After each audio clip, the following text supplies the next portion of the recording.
টানা বৃষ্টির জেরে তিস্তার জল ফুলে ফেঁপে উঠেছে। তিস্তার জলে ধসে গেছে জাতীয় সড়ক। জলের তলায় এখন জাতীয় সড়ক, যার জেলে ব্যাহত যান চলাচল। সিকিম থেকে শিলিগুড়ির দিকে আসা গাড়িগুলিকে তাই ঘুরিয়ে দেওয়া হচ্ছে। এর ফলে সমস্যায় পাহাড়ে ঘুরতে আসা পর্যটকেরা।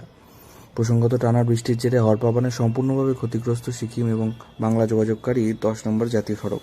আর সে কারণেই পর্যটকদের বিকল্প পথ দিয়ে নামিয়ে আনতে লাগছে অতিরিক্ত সময়, যার ফলে দুর্ভোগ পর্যটকদের।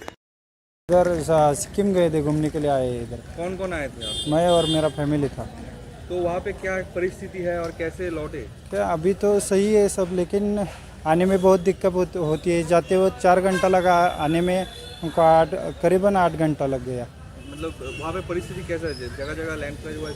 हाँ, वो तो बहुत डेंजर परिस्थिति है रोड पे। जो अभी रोड तो बहुत छोटा छोटा है, बहुत रिस्की चल रहा है इधर का गवर्नमेंट ने वही सोच के सब पूरा रास्ता बड़ा करना चाहिए उधर का। अभी सब रिस्की काम चल रहा है उधर। पानी वानी पानी बहुत है, पानी बहुत है। जाने में कुछ प्रॉब्लम नहीं आया, लेकिन पानी जब रोड पे आया तभी 8 घंटा लग गया हमको। छोटा हाँ, घूम के आए, घूम को आना पड़ा। बहुत 4 घंटे का रोड था, वही 8 घंटा लग गया हमको आने में। সিকিমে এই মুহূর্তে প্রায় 2000 পর্যটক আটকে রয়েছে। পরিস্থিতি একটু স্বাভাবিক হতেই যে সমস্ত পর্যটকেরা গ্যাংটকে রয়েছিলেন তারা সমতলে ধীরে ধীরে নামতে শুরু করেছেন। 10 নম্বর জাতীয় সড়ক যেহেতু নষ্ট হয়ে গেছে, তাই সিকিমে রসদ পৌঁছতে একটু সমস্যা হচ্ছে। সূত্রের খবর, পুরোটা না হলেও সিকিমে কিছু কিছু এলাকায় রাস্তা থেকে ধ্বংসস্তূপ সরানো হয়েছে। আটকে থাকা পর্যটকদের ত্রাণ পৌঁছে দিয়েছেন প্রশাসনের কর্মীরা। প্রশাসনের দাবি, পর্যটকরা সকলেই সুস্থ রয়েছেন।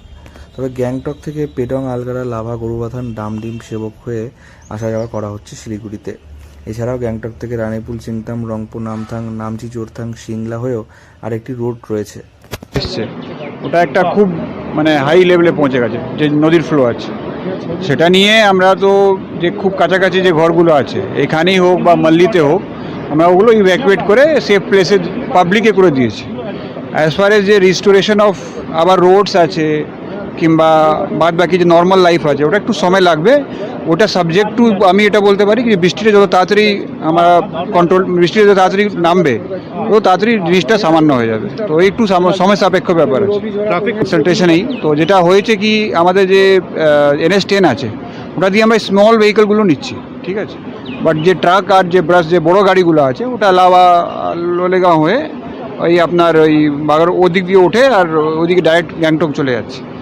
তো এই দিক দিয়ে আপনার স্মল ভেহিকল যাতায়াতে শুধু এইটুকু পোর্শনটা যেটা দার্জিলিং থেকে কালিম্পংকে কানেক্ট করছে, এটাকে আমরা ডাইভার্ট করেছি। আপনারা দেখেছেন রাস্তাটা এখন এক্সিস্ট করছে না বিকজ অফ নদীর প্রেশার আর নদীর জল জন্যে।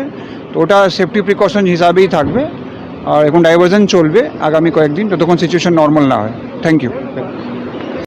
গ্যাংটক, লাভা, গরুবাথান হয়ে নামতে শুরু করেছে গাড়ি। পর্যটক মহারাষ্ট্র থেকে ঘুরতে আসা অজয় যাদব শিলিগুড়িতে নেমে বলেন যে, আমরা যখন সিকিমে গিয়েছিলাম তখন সব ঠিকঠাকই ছিল, তবে এখন তিস্তার জল বেড়েছে, রাস্তা জলের তলায়, তাই অনেকটা ঘুরপথে ফিরতে হলো।